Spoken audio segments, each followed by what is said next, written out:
ஆதியாகமம் 32ஆம் அதிகாரம் 26ஆம் வசனம். அவர், நான் போகட்டும், பொழுது விடுகிறது என்றார். அதற்கு அவன், நீர் என்னை ஆசீர்வதித்தால் ஒழிய உம்மை போக விடேன் என்றான். ஹல்லேலூயா.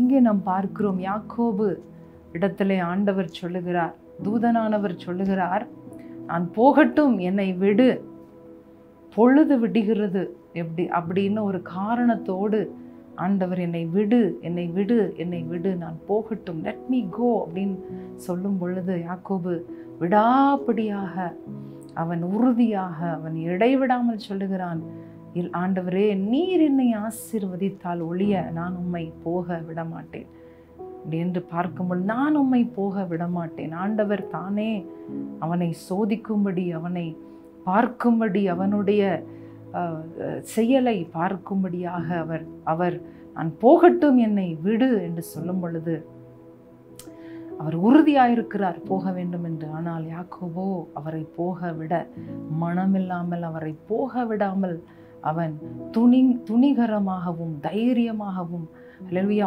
உறுதியாக அல்லேலூயா உறுதியாக இருந்தான். நான் உம்மை போக விட மாட்டேன் ஆண்டவரே, நீர் என்னை ஆசீர்வதிக்க வேண்டும்.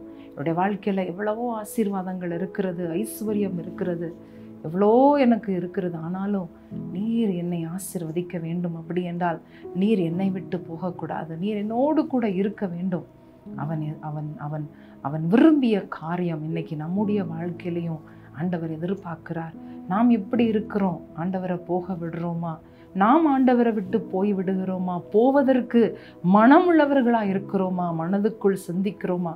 இல்லை ஆண்டவரை, நான் உம்மை போக விடமாட்டேன், நீர் என்னை ஆசீர்வதியும், பிளஸ் மீ, நீர் என்னை ஆசீர்வதித்தால் ஒழிய நான் உம்மை விடமாட்டேன்.